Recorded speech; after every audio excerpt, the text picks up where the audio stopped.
All right, we're live. All right. Welcome. Welcome. Do we have that music? Do we have that music playing in the background? Oh, yeah. Yes. Yes. Yeah. Folks, we specialize in bad porn music. That's all I'm going to tell you right now. Welcome to the new Pinch of Basile show on this wonderful September 9th. As you can tell, we have definitely changed things for the better to make this show heads above the rest. I want to bring you a fantastic guest who are the movers and shakers all around the world in entertainment, sports, and more. And I got to tell you, I am your beautiful, lovely, sexy as hell host, Basil, with my fantastic co-host who really makes this show rock, Janice Hermson, and the new addition of the Pinch of Basil show, our director, engineer, and hell, we'll even let him say a few words periodically, our little JR Quitman. JR, what's going on, my brother? What's up? What's up, everybody? How y'all doing? I gave myself a sad trombone. I didn't give myself a I gave you the applause. There you go. You are magical, my friend. You are truly magical in every way. You really are. Yeah, well, listen, man, we're indeed broadcasting our show, streaming live on Facebook at Basil Fans, Twitch at A Pinch of Basile, YouTube, Basil Space, The Comedian, one word, and of course through Anchor to 8 different outlets, including Spotify and Apple Podcasts. And let us not forget Greek Beat Radio that takes us all over the world, from Australia, South Africa, Europe, North America, Central and South America as well. We are so happy to be on this. And I got to be honest with you, you can even call in on our new toll-free number, 844-523-2633. And like I said, we really want to hear from you, my special listeners. So make sure that you go to all of our social outlets, as I mentioned. And if you want to email directly, hey, do so. Guess what? We even got a new email address, info@apinchofbasil. Put an E at the end of that. You should be all right. And you know what? I'm just so excited about being this. As you can tell, look at this. Look at this. We got rolling.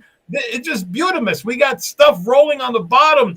With all the information, we got a pinch of a new logo. Look at the logo. There it is. The logo is there. Thank you, Eddie Ruger. Thank you. We had it on top, and then we changed it. We said, hell no, bring it down to the bottom. No, we didn't. No, we couldn't move the damn thing. So we're just having some fun. And listen, if you want to find out where we're at, I want you to do me a favor. Look, I got some shows coming up. I'll be in Wilmington, North Carolina. That's right, Wilmingwood, North Carolina, at the Dead Crow Comedy Club, September 17th, 18th. And then 19th, a special Greek show that I'll be doing.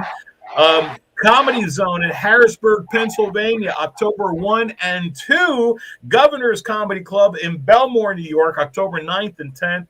October 14th at The Ohio State University. I'm doing a special show for the football team over there. And then private. And then October 16th at Youngstown, Ohio, at the Funny Farm. I'll be doing a one-night event there, 2 shows. I think one of them is already sold out. So, hey, you want to find out more dates, go to basillive.com. That's BASILELIVE.com. Check us out. And listen, and you want to hire me? I don't blame you. I want to hire me. I just can't afford me. So just go to my website, like I said, basillive.com, for fundraisers, corporate events, private parties, theaters, comedy clubs, whatever the case may be. Email me at info@basillive. It's a little bit different. Just info@basil. There's the website. Look at that face. A face that only a mother could love. That's all I'm going to tell you. Look at that. That's a beautiful thing right there. In just a bit, the world's most dangerous man, Ken Shamrock, is going to be with us at exactly in probably about another 10 minutes. But you know what? I kind of want to introduce to you my co-host. Well, a lot of you already know Janice. And Janice has been such an integral part for the beginning of when we did the show from before. And I love her, and she is actually a wonderful individual, smart as a whip, and one of those people who can calm me down and actually make me see reason in things. Our political most of the time. Janice, how you doing, sweetie? Everything doing good? Oh, everything is great, and it's so good to be back on A Pinch of Basil, and our new formats, our new director, welcome, JR. So glad to see you here. And it's been fun getting this all together and getting to know you. Absolutely. Hey, And look at that. I didn't even have to do anything. And the Pinch of Basile logo moved to the top of my It head. popped to the top. Look at Yeah. that. Yeah. I don't know what JR did. I don't know. I'm gonna pull the curtain back a little bit. Yeah. So before, so before the You're show, more full of crap than I am, for God's sakes. Okay. so before the show, he had asked me if I could move the logo above his head. I'm like, yeah, no problem, and I did on my screen, but it never moved on their screen until just now, and this was 20-30 minutes ago. Okay. Are you saying that my laptop is slow and that I need a helmet for it? Is that what you're trying to tell me? Hey, possibly. I'm not. You said it. Hey, you're from your mouth to God's ears. I think it's true. I think my computer's a little bit slow. That's all I'm going to say. I'm really excited about having you here, having you both here. It's been fun, believe it or not, when we were kind of choreographing this whole thing and how we're going to do it. And JR actually brought, so much fun. I've known JR for probably about 10 years. Yeah. He worked as he still works at a television station as a director, and and I've been doing stuff for the Greek Festival. Every time I wind up doing commercials, I've never seen a man actually eat so many pieces of pastry within a matter of seconds. And yeah, I was introduced to baklava when you brought it to the station, and every year you would come around to promote Greek Festival. I loved eating that baklava. I took advantage of it as best I could. I was willing to get people fired if I didn't get some after the show. I actually think I can't remember if I brought you a little side plate. Did I? Okay. And then we tried filming some stuff aside as well, and we just saw humor the same way, and we have a lot in common. And his son just played his first junior high football game, and I'm so happy about that. And it's really, really cool because I don't have any sons, so I kind of live my life with my nephews, and now I got a new nephew evidently, and thank God he takes after his mother on the look side, because man, whoa, oh yeah, there's no two ways about he it. can have her looks, but he got my athleticism, right? Okay. I hope he does a lot better than you did than I did. Me too. Look, hey, me too, for sure. 100%. I'm glad he got a chance to slobber knock some kids. That's all I'm really happy about. A lot of news has been going on. Janice, anything you want to share with us? Nothing. I say a lot of news, he doesn't want me to talk about politics. No, I do. Listen, we're allowed to talk politics a little bit more than before. So, I know what's happening. And our president, it kind of, had his way of doing things. Sounding like him. Yeah, I'm having my senior moments. There's no two ways about it. I think he showed his senior moments a lot of times. And I know JR and I talk politics as well. And what I love about JR, he respects my opinion, I respect his, and it's a little bit different, and that's what this whole thing is all about. It's not I hate you because you think this way. No, there is no hate. There's we all know where we're actually coming from, and I got to be honest with you, I really love JR for that. And there's been things that I've disagreed with Janice about, and we just kind of once in a while, not us. Yeah, I know. But what I love is we have that opportunity to go ahead and espouse our opinions to ourselves, agree or disagree. I just think it's a real cool idea that we can do that. And I think, and everyone, if you guys want to comment, by the way, please do comment. You got, like I said, you're going to be on Twitch. You're now on Facebook. You are now on YouTube, and you can comment there, and we can actually show these people your comments on here as well. Again, today we have a phenomenal guest with Ken Shamrock, who is a world champion from Ultimate Fighting to the UFC Hall of Fame, to so many various events that he has been a professional wrestler. Now this bare knuckles thing that he's doing right now which is just an unbelievable, type of thing. And I'm going to be asking them. They said, doesn't it hurt to get hit with bare knuckles? But the one thing that I've learned that, when you fight bare knuckles, the reason why they put gloves on fighters was because the one who threw the punch was breaking his hand on the person's head. And that's why they put gloves on. And I thought it was the other way around, that they didn't, want the guy to get, hurt that was receiving the punch. But it was the other way around. Okay, got you. Yeah. It's crazy, right? It is crazy. And then I want to ask him, so what's up with the bare knuckles? My wife hits me, I go down. There's no two ways about it. I'm afraid of my wife. I don't mind telling y'all. And I think we need a support group. She just keeps you in line the way she's supposed to. That's all. I want a support group. I don't care what you say, Janice, because you with me, JR? 100%. Yeah. I mean, I am sick and tired of my. Hold on. I just want to make sure she wasn't here. Yeah. Okay. You too, JR. All right. So what I'm saying is, I run this house when she ain't here. Yeah. When she's not around or even in the same city or state, I run this house. Hell yes. That's all I'm going to say. That's right. Janice, what you got to say about it? Mute her real quick. You guys are just dreaming. Oh my gosh. I make no bones about it. If it wasn't for Kula, I'd be in trouble. There's no two ways about it. She saved my bacon so many times.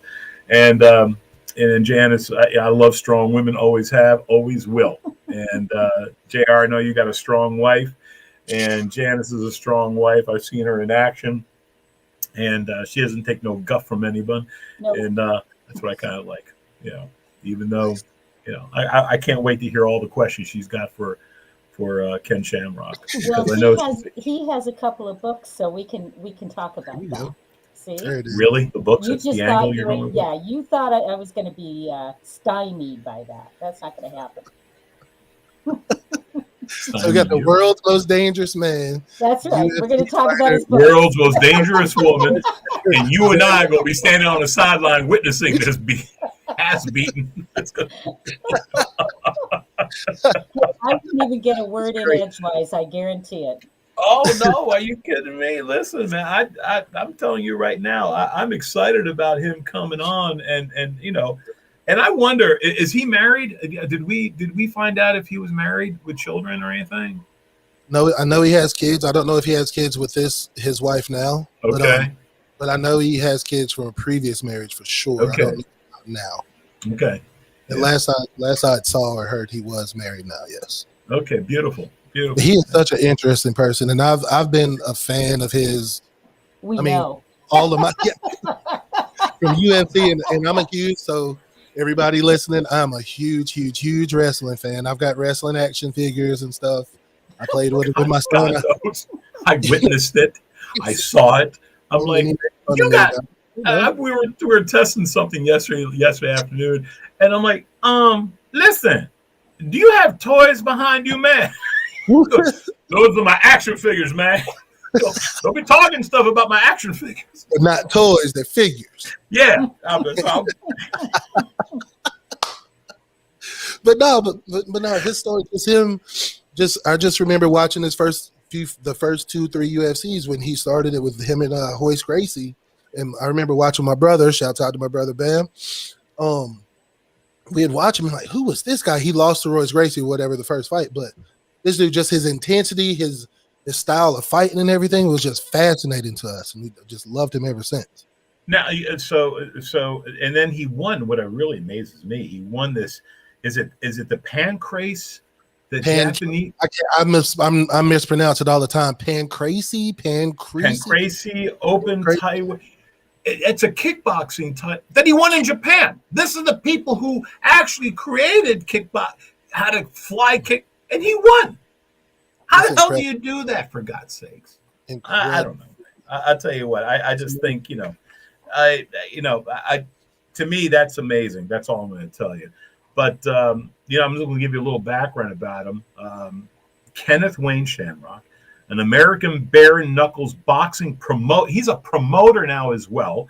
Professional wrestler, Retired mixed martial arts, MMA, and kickboxer. He is best known for his time in the Ultimate Fighting Championship, UFC, a member in the Ultimate Fighting Hall of Fame, the UFC Hall of Fame. Shamrock, widely regarded as one of the greatest fighters in history of mixed martial arts. That to me is just unbelievable. Um, as well, he's an icon and a pioneer of sports. I mean, he has headlined over 15 major main events.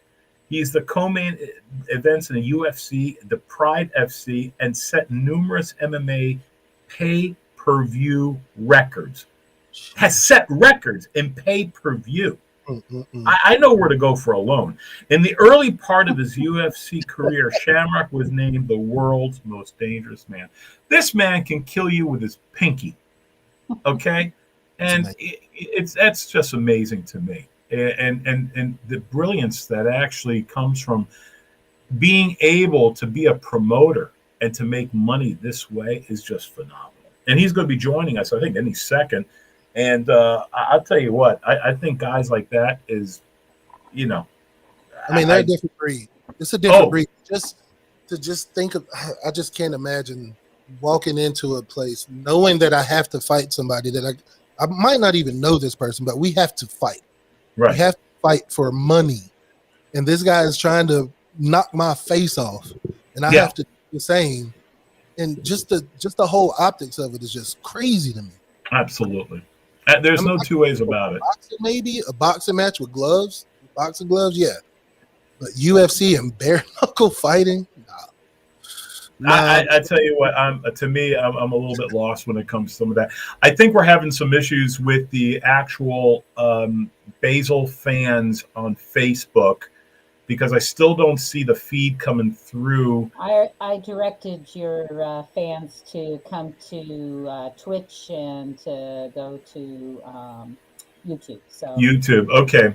And we got to figure out. We'll figure that out. Okay, absolutely. Work on it while we're going along. Sorry about that. Absolutely. And then let me know when Ken's on because to me, I mean, this is live radio and JR.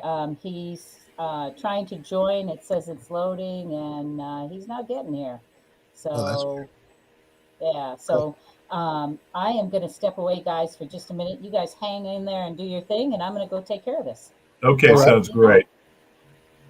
The thing is about you and I being ex-jocks and everything. I mean, we see the dedication that it takes to do what he does and to do it at such a high level for such a long period of time and still have his brain cells enough to become a promoter and to actually create more business. And how many pay-per-view records has he set? I mean, that to me, it's just unbelievable. That's what I was listening to.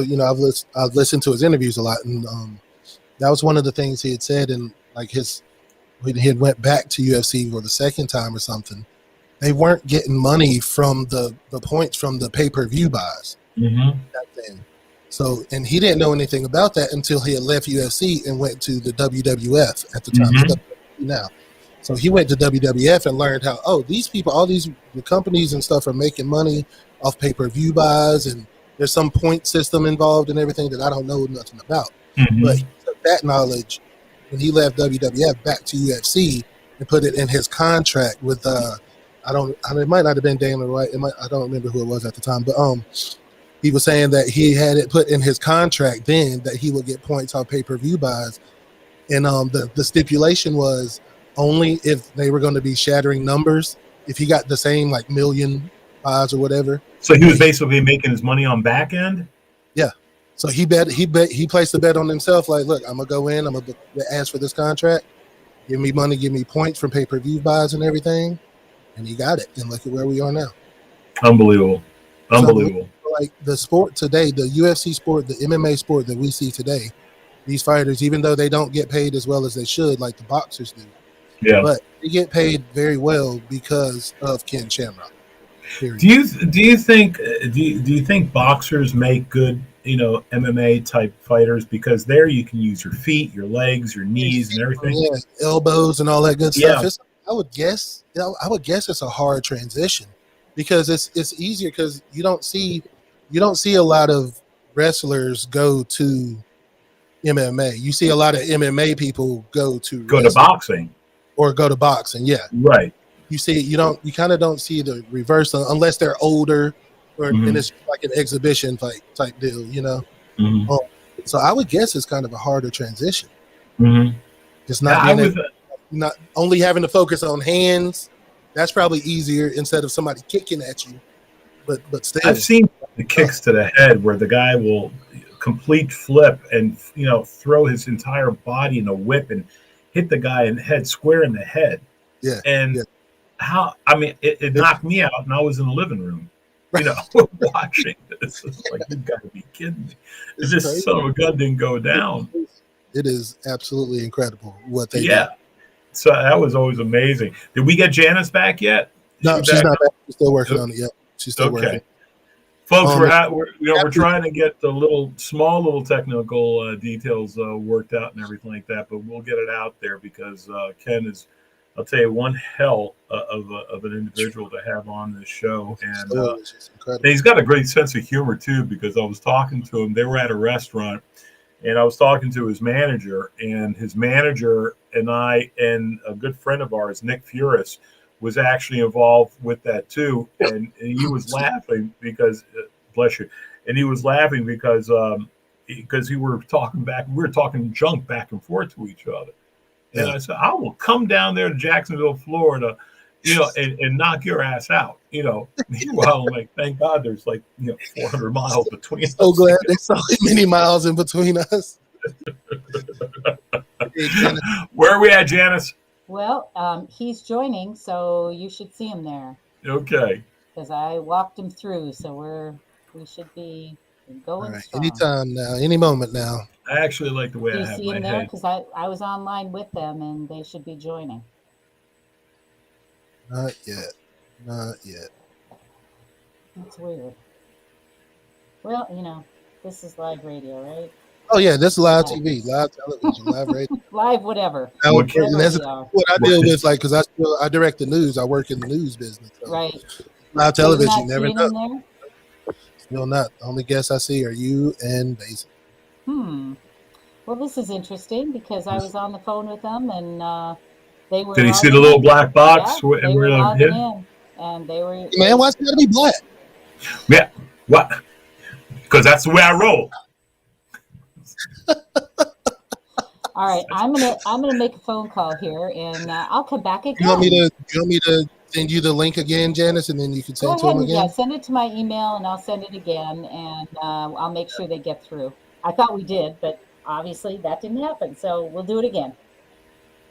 Make it happen, baby. And thank you everybody for joining us. I see a couple of names here, we have a guitar binary. It says much love from Cyprus.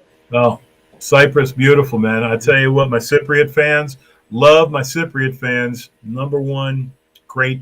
It's it's so funny, man. When they talk Greek, it's hysterical. They talk Greek like a Greek right off the people. And so all of a sudden you break into English, and they break into the Queen's English. Oh, mate, right. Okay, it's it's all right, and it's so funny because you don't get that complete, one thing to another thing like that. So I love my Cyprus fans. They're all fantastic. I know the Kipre around the world. You guys are great. And a lot of people don't know that I have a little bit of Cypriot in me as well. I'm 92% Greek, and that includes part of Cyprus, and 8% Italian, which explains me always wanting to sell protection to people. So, to me, it's always been very,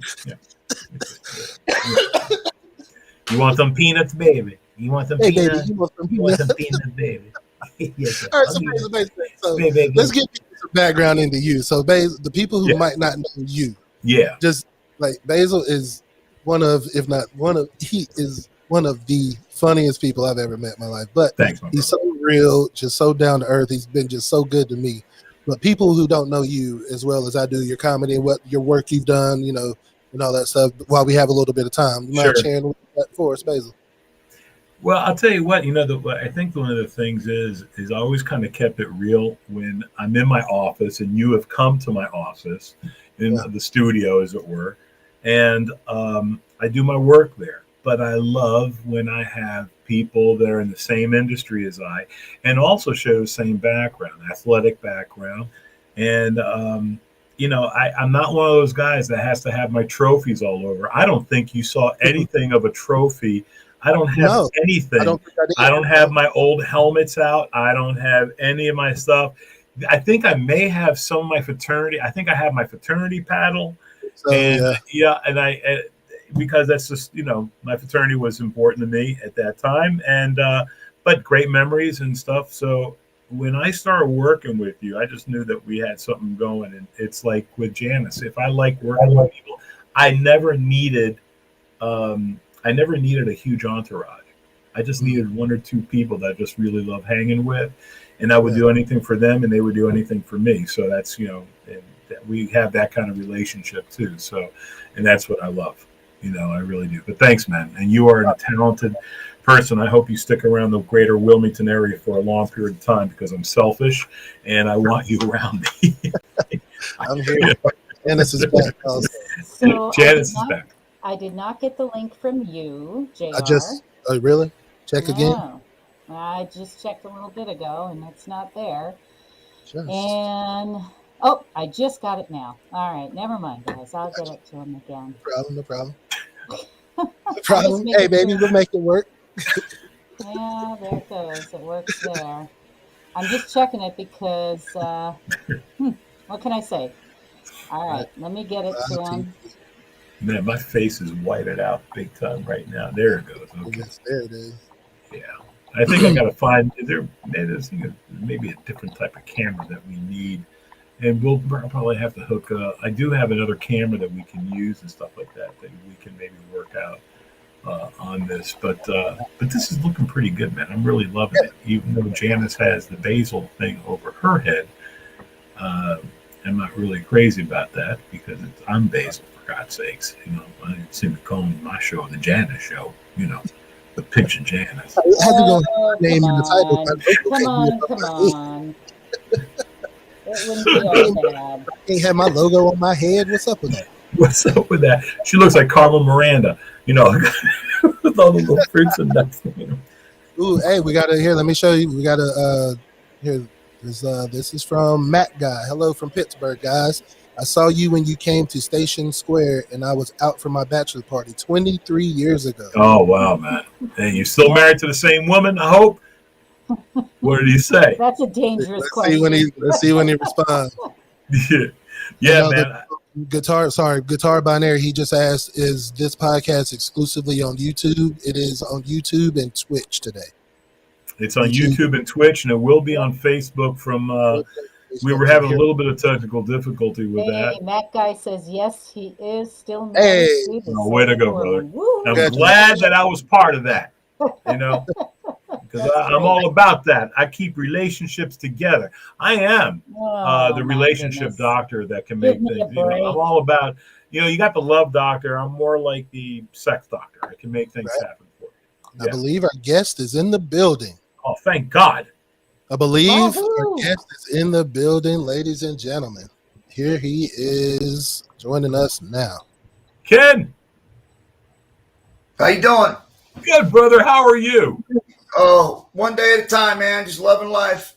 I hear you, bro. Listen, man, I was so excited to have you on the show. I'm sorry about the slight technical difficulty and getting you on. But first of all, listen, if you're going to come... Is that what that was? Listen, if you're going to come on my show showing off your guns, what kind of business is this, for God's sakes? Take it all off. If you're going to try and do something, you want to impress the hell out of me, that's what you do, okay? You don't see me taking off my pants, do you? No, I don't do that. Hold up. This is not on this show. Not on this show. That was in my here's my more sensitive side right here. Here we go. Does that balance it out? Oh, that's lovely. That's lovely. Perfect. That's amazing. My God, you have the dog and then you're half naked with you. I don't know what the hell that's all about, to be quite honest. It's a fantasy world. We can all live in it. I just don't know if I want to go there right now with this fantasy world of yours. First of all, Ken, thanks for being on the show. Second of all, I want to introduce you to Janice, who's my co-host, along with J.R. Quitman. And I, when Jay and I started talking, I told him, I said, well, I think we're going to have as our first guest Ken Shamrock. And I have never seen a black man's nipples jump out as quickly as his did. But mother of God, he goes, his mouth, I swear to you, gaped open. He was like, I didn't believe him at first. He goes, get out of here. And I'm like, yeah. I'm proud that I've done a lot of things in my career first, and this has got to be up there with it. Yeah. I'm so honored to be a part of that first. It is my honor to be your first. Ken, I just got to tell you, I was laughing so hard because I've known him. Now, he's got a great sense of humor. He knows just about, I think he even knows what the hell your DNA is, to be quite honest with you, because he was like, he's done this, and he wasn't even looking at anything. He's done that, and I watched him do this, and then this, and I'm like, I guess you want to be part of our show? Is that what you're trying to tell me? Hell yeah, I want to be part of the show. Yes. First of all, again, thanks so much to be on here. There are so many things that impress the living crap out of me with you, is the ability to do everything that you have done. And, we're all ex-jocks. We both played ball. And I know, well, Janice was Janice was a middle linebacker for the Chicago Bears, and back in the day. Hey, that was an open-ended question there, but we just went by that one, right? Yeah. If we're gonna keep it real, let's keep it real. Absolutely, no two ways about it. But how that you broke your neck in high school? You were throwing some type of move on a kid. I wrestled as well. I've never lifted anyone over on top of my head and done something like that. Never. And I may have thrown a 5-point move on taking someone down and getting a near fall. That's about as far as I've gotten. But you have recovered. How the hell did you do that? And how long did it take for you to recover to get to the point where you can then continue on? Yeah, I think that the mentality, I think for a lot of people, when you talk about this kind of an injury, the first thing that goes into someone's mind is, what was your mindset, right? I mean, think about it. Your mindset has to be unbelievable focused, for one. And I'm a 16 and 17-year-old kid. I'm a senior in high school. I just turned 17. I break my neck. I got the whole world in front of me, right? I don't have the experience of a maturity level to be able to have those ups and downs as you grow in life, obstacles, this and that. But I did have a lot of that because I was in group homes and juvenile hall and living on the street. And I think that played a big role in me not allowing that to affect me, because I faced a lot more danger on the street, like being stabbed and being in juvenile hall and having to fight for your stuff, like toothbrushes and razor blades. You fought for that stuff. So I think it played a big role in me being able to not let that overtake me, not let that be something that would define me or allow it to enter my mind of failure.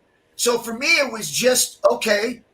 I remember the doctor announcing, saying, hey, I'm in the hospital. I'm clamped to this bed. I can't sit up and watch TV. They have to flip me when I got to go to the bathroom. I mean, I'm watching TV. I'm even on my back. And when I'm watching TV, I'm watching it through a mirror because I can't sit up. I can't move my body. So a lot of people talk about breaking their neck. They don't break their neck. They fracture their neck or something of that. I broke my neck, like I wasn't moving. Right. So that time in that hospital, and I remember doctor coming in and saying, and after all the accomplishments, from being on the street to being this punk kid that was going to die before I was 18 or end up in prison, end up going to a home, being able to be led down the right road, finding sports to vent my anger into something positive rather than negative.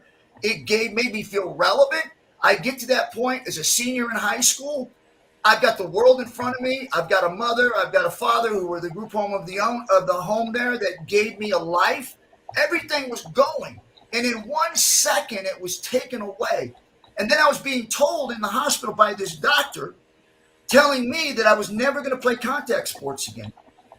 Well, that's who I became relevant. That's how I became Ken Shamrock. That's how I became this person that people liked. It's because of football and wrestling. Now I'm being told I got to go back to the old Ken Shamrock, right? And I was like, in my head, I was like, no, this doctor doesn't know me. This doctor doesn't know what I'm willing to do to get to where he doesn't want to go. He doesn't. How can he tell me that? I'm not like anybody else. And so I remember when he told me that, my father told me, because I was getting depressed. And he said, listen, and it was brutal, but it was real. And that's what I needed was he said, you can lay there and pout about it, or you can do something about it. Because nobody, and I mean nobody, is going to do this for you. Yeah, people can give you opportunities. They can lead you in the right direction like he did for me, meet the right people. But ultimately, it's you that has to get you where you want to be. I'll never forget that because it was as real as you can get, but it made sense to me because I realized this doctor can't tell me what my life's going to be like. Nobody around me can tell me what my life's going to be about.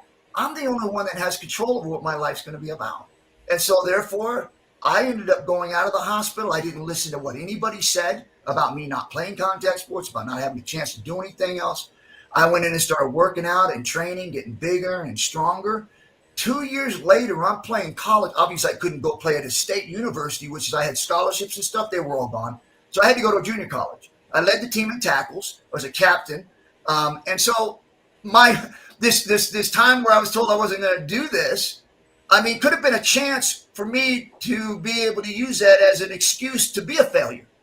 But I refused to listen to somebody tell me I couldn't do something when I needed to find out that I couldn't do it. So I needed to go through those steps of training. I needed to get on the football field. I needed to get on the wrestling match. And I needed to know it was over, not somebody telling me it was over. I had to find out for myself. And it's a good thing I did because I realized it wasn't over. And, I wish that more people had that fighting attitude here in our world, but especially here in the United States, where everyone thinks they're damaged goods when they can't do anything. Or even if they lose everything in business, how dare you tell me I can't come back out of the flames of my losses and do what I want to do? Maybe in comedy, acting, anything. You hold the keys to your success. And you are exactly what this world needs. And I'm not just blowing smoke up your ass. You basically did exactly what you wanted to do on your terms. And that's a lot to be said about that. Well, and I think we run in today's society where we allow the government to tell us what's safe and not safe. And you think about it in your head saying, well, isn't that a choice that I should make about what I feel is safe and isn't safe? If I want to choose to try to do something to further my life and be better in my life, and it may be dangerous, but don't I have a right to make that choice? Like you want to send me to war. If I was an 18-year-old or 19-year-old kid, you'll put a gun around my shoulder and tell me to go out there and fight the enemy for the great old America. And I would have no problem doing that. But when I come back home, you tell me I can't get in the ring and fight bare knuckle? Okay, that's hypocrisy. Yeah, agreed. No two ways. The things that you have given and I guess the positive attitudes that you have given to the young, to the older, and even to the very old, they see you're a man. What are you, 57? 57? Right on. 57, okay. Oh, dang. And you look, well, yeah, I went to kindergarten, I can add. Okay. All of you, all right. Kiss my ass, all of you. You took your minute. Good work, Basil. What I noticed though, because it seems like after you accomplish something, You said, okay, I got it. I'm putting it to the end. As I was going through and you know, researching you and everything, and I wanted to make sure, because you and I have a good friend in common with Nick, and you know, you're a one-time World Tag Team Champion. You're a one-time NWA World Heavyweight Champion. You're a one-time Intercontinental Champion. You're a one-time World Tag Team. Oh, did I say World Tag Team Champion twice? Because I mean, is it like after you're done? Okay, so, I got hit in the head a lot by my mother. So when you do that, I mean, is it like, okay, did that? I'm done. I want to move on to the next thing. Is that your attitude towards life? That after you accomplish it, you want more of something else? Yeah, and give you a little journey of kind of my transition into where I'm at today. I started out doing tough mans. I was playing college football after I'd broken my neck, went play college football. I was doing very well there. I started doing these tough mans. I did one in Reading. When I was playing ball, I won that one. Then I went to Mooresville, North Carolina to try some wrestling because I couldn't get into a university. The Chargers wanted to try me out as a tryout, but they wanted to move me to fullback, and I wanted to play linebacker, but I was too short because I was 5'11". I ran a 4.5, sub 4.5 as a linebacker, and I weighed 200. And at the time, I weighed 232 pounds, but I was too short. They wanted to move me to fullback, so I chose not to do that, and I went and did pro wrestling.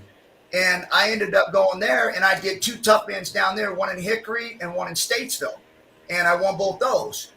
And then while I was doing that, I was doing this pro wrestling circuit, became the world champion in the NWA and then SAPWA, a champion in both those organizations, all of this in a package.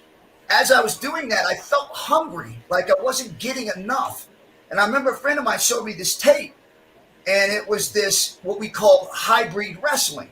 And it was like punching and kicking and throwing guys to the ground and doing all this submission stuff. But the ending was predetermined, and it was called the UWF.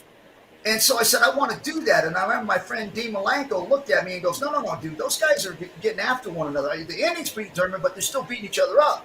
And I said, yeah, I want to do it. So he sent me down there. I did the tryout, beat everybody up they had down there, which were a couple American guys, which weren't that good at the time. I go to Japan. They do a tryout, and I get the hell beat out of me. I mean, I've never had this done. I've never been handled like this before. And I mean, it was such a respect thing. I was like, I want to do this. A month later, I'm fighting in front of 17,000 people, and I won my first match. I started doing this thing. I started becoming somewhat relative, moving up the ranks, and then the company broke up. Well, then when the company broke up, I went to another group with Fujiwara Gumi, where they started another company, which was Hybrid Wrestling. We did that for a while, and Suzuki and Funaki came to me and they asked, how would you like to do this for real? Like turn pro wrestling real? It didn't take me a split second, but to say yes, because I felt like I wasn't challenging myself to the full extent of what I knew I wanted to do, which was just be this fighter. I saw this hybrid thing and I was like, dang, I want more of this, but I couldn't really go hard at it because you had to protect people. And so then when we started doing this, we called it Pink Race. That was the first time where people saw something that was real pro wrestling. It was real. No predetermined ending, rope escapes, throws, kicks, and punches. Everything was real. And I rose to the top, became a champion in that. As I was a champion in that, I was happy. I mean, this was aggressive, right? There was nothing else around that would exceed the aggressiveness of this, except for a street fight. Somebody came to me and showed me a videotape of the UFC. And I remember watching it going, is that real? Like, is that really real? And they're like, yeah, that's real. And I said, okay. So I call this guy Art Davies and I go, is this real? And he goes, yeah. And so you're not going to pull me aside and say, okay, this is how it's going to work. He goes, no, it's real. And I go, so I can walk up and kick a guy in the head when he's on the ground. He goes, yeah. And I'm like, dude, okay. Wait a minute. So the selling point was you were allowed to kick a guy in the head when he's down. I swear to God, that was my question. It's like, you mean I can walk up and just kick the dude in the head? And he's like, yes. I'm like, in my head, I'm like, you're full of crap. There's no way. So I say yes to this. He calls me back. He says, okay, he checks up on me. I'm the champion over in Japan. He says, you're exactly what we're looking for, because there's another game named Hoist Gracie that kind of does the same thing, a little bit different, because it's closed fist and there are no rules. It was like a street fight. And I was like, okay, but going to Japan, I went and defended my title 3 days before going to Japan. Like, and this is a mile high, right? So I'm going from Japan, defend my title, knock Fouquet out, go to Denver to fight in this thing, which I don't think is going to happen, right? We've never seen this before. So we get there, and as we start going towards the fight, it's no rules. Anything goes. The first thing they say to us when we get into the press conference is afterwards, we're going to have a rules meeting. It's like, that was my first red flag. Like, okay, here we go. Something right. So we get in there and they say, okay, Zane Frazier, you can't wear your kick pads. Ken Shamrock, you can't wear your wrestling shoes. And you can't tape your hands. But, oh, hey, Arch Emerson can wear one glove. So nobody could figure this out because we didn't understand this at first. Like, we didn't know what they were doing. But what they were doing was they were padding their odds for Hoist to win. Like, literally setting up opportunities to make other fighters uncomfortable, because we were supposed to fight in whatever discipline we fought in. So if you wore boxing gloves, you could wear a boxing glove. You want to fight with tape on, you fight with tape on. I wore wrestling shoes my whole career. Never not wore them. So I didn't know what it was like not to have them on. Mm-hmm. So we go into these things, and of course we do the fight, and I did not think this was going to happen, right? First fight happens, it's the Sumo and Gerard Godot, who was a kickboxer from Holland. I knew him from Japan, fighting in K1, and he was a serious dude. Just as I said, like, you mean walk over and kick the guy in the head? That's exactly what happened. He literally knocked the dude down, walked over, and football kicked him right in the face. And I was like, okay, this is real. Like, that just happened. Yeah. 100%. It was like, game on. Oh, my goodness. All right. Take me now to where you are at with bare knuckles, because I know this is new, and I find it so intriguing with bare knuckles.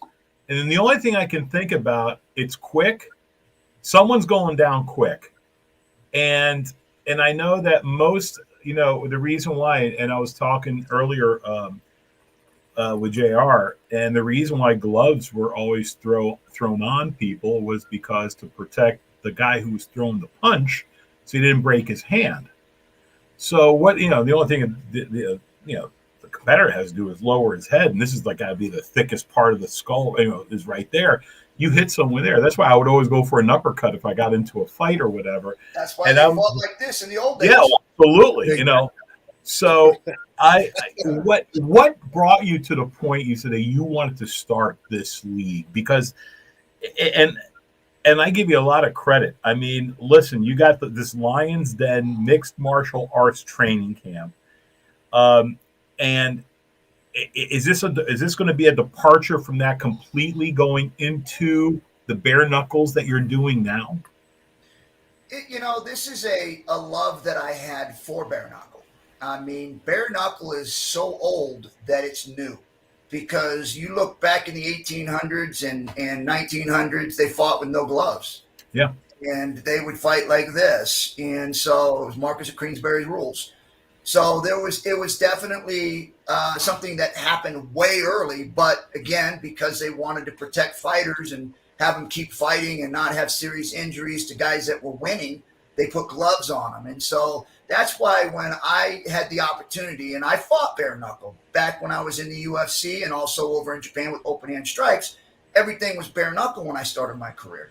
And it was pure. It was real. There was no equipment that made somebody better. And so for me, I always enjoyed the purity of fighting without adding equipment to make somebody better. So when they started doing that, when Tank Abbott came out with the gloves on because he was hurting his hands when he was hitting guys, so he came up with these gloves. Well, then they thought it was a great idea, but it didn't have anything to protect with the guy getting hit at all, as much as they tried to sell it that way, but it didn't. And so I thought to myself, if I ever had the chance to bring back that purity, because that's what I fell in love with, was the purity of fighting, God-given talent that you walk into that ring with, and that nobody is going to give you something that's going to help you win. And so I said to myself, I want to bring that back. If I ever had the chance to do that, I'm going to. And so obviously it was many, many years after when I kind of walked away from MMA and the fighting and got into some pro wrestling. I was enjoying stuff. I started seeing these clips come up on these social media platforms of guys fighting, guys in backyards, the Kimbo story, Masvidal, that story, just all these different guys, and they were getting the millions of followers are following these bare knuckle fighters that are fighting in these backyards. Then all of a sudden BKFC came up. You had some fighters from England that were doing their shows over there, and you were getting numbers. People were looking, and I thought to myself, okay, it's time. Now I want to jump in and do it. But I wanted to do it right. I didn't want it to be ugly. I don't want it to be not professional, because bare knuckle can be taken in a very nasty way, right? If it's not packaged right, and if it's not marketed properly, people will look at it as this cult thing, and I didn't want that. So I wanted to make sure the rules that we had would be along the same lines as boxing rules, because I think boxing is an organized sport. It's been around for a very long time, and the rules are proven. I don't like clinching, other than in boxing. This is one thing I want to take out of the bare knuckle, because with open hands, if you clinch, you can grab because your hands are open. You don't have gloves on. Right. So I want to take the clinching out completely, because that slows boxing matches down. Imagine bare knuckle when your hands are open, how slow it would be. So no clinching, and it would be 3 rounds, because we realized that how much effective the bare knuckles would be rather than the gloves, and that you'd have to be very careful on how you're landing your punches. And the longer the fights go, the more chances you have of breaking your hand. But if you can be more accurate with your shots, you can finish fights quicker. So for me to do that, and then when I came up with the idea of the pit, the bout circle, I wanted something that was more visually exciting. Like when I walked into the UFC for the first time and there was this octagon with this fence around it, it's like walking into a movie. And I was like, dude, this is awesome. I wanted that same effect visually, but I wanted to have a reason why we had this visual effect. And that reason being is that when you're fighting with ropes or with a fence, you can lay on it. You can literally have a guy come to you. You get hurt, it helps you. If you want to kind of rope it up, it helps you. You can back up and move against it, bounce off of it, spin out. You use it as a weapon. To me, I wanted to take that out, because I didn't want anybody to be able to use anything in there other than their God-given talents, footwork and their hands. And so taking that out, obviously sitting in the front rows, visually, you don't got to look through ropes, you don't look through fences. It's visually so much more appealing when you look at this and you're watching it from a fan perspective. There's nothing in your way watching these guys fight. So that's really how I came up with the bare knuckle, and the idea was the love of it. But when I was going to do it, I wanted to market it and package it in a very professional way. And we're looking at a video right now on the show, as you can see, of a match about ready to go down. And yeah, that's double tough. That's real it's kind of funny. You were talking about the old days. I actually have the entire sports section of the Jim Jeffries versus Jack Johnson fight. Yeah. And I have it framed. I have it. As a matter of fact, I think you saw it in my office, right? The entire section, the sports section of the newspaper, that was never folded, that was never perfect condition. One day, because I know you'll come down up to North Carolina, Wilmington one day with Nick Furious, and you're going to come up here, because I'll tell you what, I want to show that to you. You know, is this going to make a ton of money like the other pay-per-view stuff that you've been involved in? Is this going to bring in that kind of cash? Because I think it would, to be quite honest with you. I think it's the next evolution to the fans wanting to see people fight in different ways, just like with the UFC when it came out. People had a hard time at first wrapping their head around what this would be, and then people trying to say it was dangerous or they're barbaric. Well, this is the same kind of thing, where people, even though it's old, I mean, this goes way back to the beginning of boxing. That's how they did it. So, and they didn't put gloves on because the guys were getting hurt, getting hit. That's not why they did it. So that's out the window. That's not going to work anymore. So I truly believe this is the next step in the evolution of our combat sports and what people want to see. Beautiful. I know you've written also a couple of books, because Janice has just been talking so many questions to you, throwing questions at you left and right. She, and that's the problem when you have a, yeah. I mean, JR and I have been sitting back, not saying a word, and it's Janice this and Janice that with you. Let me I know. in, will you? I know you've written a couple of books. Janice, are there any questions you want to ask? Oh, he gave me such a bad time. He says, "You want to talk about books? Are you kidding me?" The world's man. You might have noticed a few books behind me, so it's kind of my topic. Yeah, sort of what I do. Yeah, I do I want to ask you what it was like to put your story to paper or to electronic, whatever you want to call it. Yeah, it was risky. I didn't understand what I was getting into until after I started putting it down. I think a lot of people that start to write a book, I understand now what they go through, because when you first start talking about, you want to talk about your career, you want to talk about your life.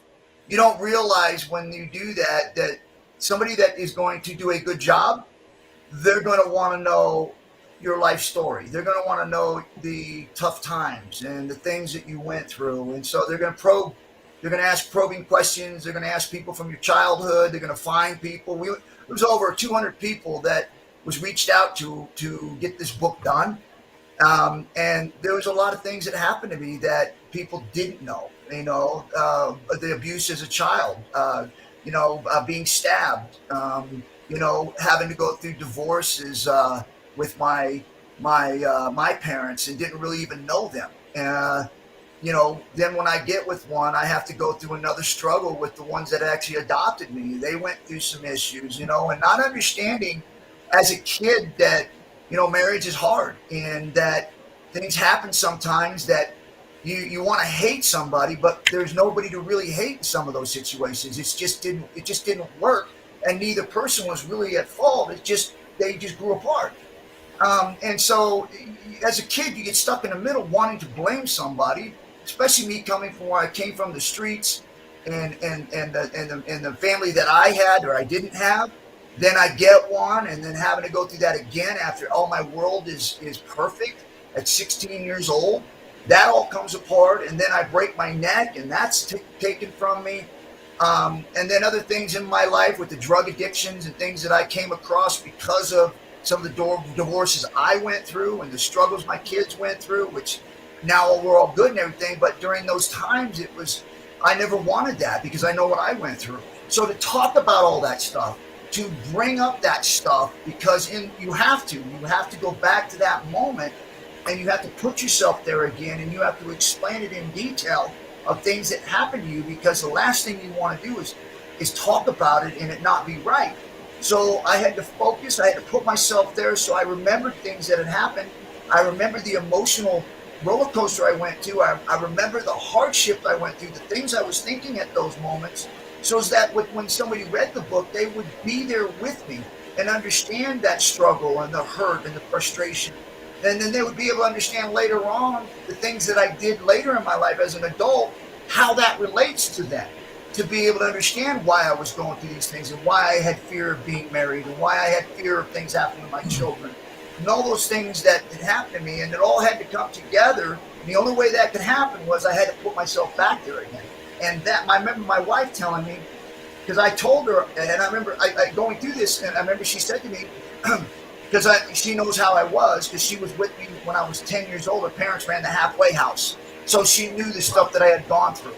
So she told me, she said, if you get to a point to where you get too depressed about things that are happening, I'm going to pull you out. And so we went through that. And she pulled me out one or two times that we were going through some of this stuff. She had to come to me and set me down and said, you got to stop. Because I was literally, she could see literally me shutting down again. So be very careful when people talk. I say this to anybody that just struggles as they're going through it. Make sure you have somebody near you that understands you. And so that way, when you're going through this, it's not fun. It's not something that you're going to go, yeah, I'm going to tell my life story, and I'm going to help people, and it's not going to affect me, because it will. I got to tell you, we've had a lot of guests, from previous shows and stuff, and this is the beginning of the new format of the show that we did, and we've had a lot of guests. You are, and again, I'm not blowing smoke up your ass, because I wouldn't do that. You are probably one of the most best motivational people, as far as giving true motivation to individuals, overcoming the shortcomings that you had and things that were thrown at you, and how you look at life. And I wish that more people would actually, and I hope that when they listen to this and watch this, that they'll see who you truly are, and what a magnificent role model, as far as getting people off their ass, not feeling sorry for themselves, and actually bringing their lives into focus for the good. And Ken, I want to make sure that you bring your ass back here anytime you want. And I mean that. And then we can talk about both of his books. We can talk about both of his books, but Janice, if we could just stop you talking, Janice, I think we'd be fine. But to be quite and JR, I don't want to see your nipples anymore, to be quite honest with you. So you can get some face. Got to get some rest. That's a social media content right there. To say the least. Yeah, right. But Ken, listen, I know you go to kenshamrock.com. And the bare knuckles competition. When are we going to start full blast now? Is everything going full blast right now? Yeah, right now, we've got everything moving forward, but we don't want to launch a date. We have a date, but we don't want to do that until we get all our ducks in a row. But we will be doing a show. We just want to, we want to do it in January. We just don't have a date yet. I got it. And I want you back on here. And then you and I are going to put the gloves on, and I'm going to talk to the Spanish family and tell them what jerks they were for not taking you on and putting you in a fullback position. Anyone's running 5'11", and he's running a 4'5". Yeah, and I'm going to talk to Dean. I had a broken neck, though. Remember that?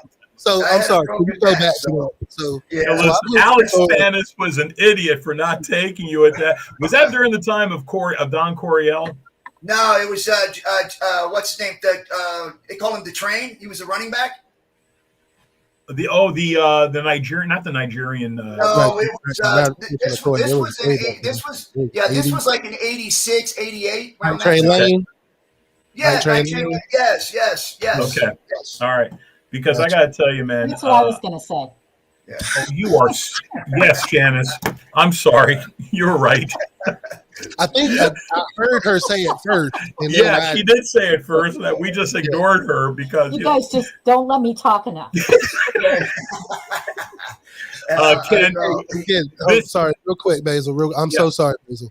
Can we go back? Can you explain, because I've heard the story you telling about how you broke your neck in high school. You were the kid you were wrestling. He was a little bigger.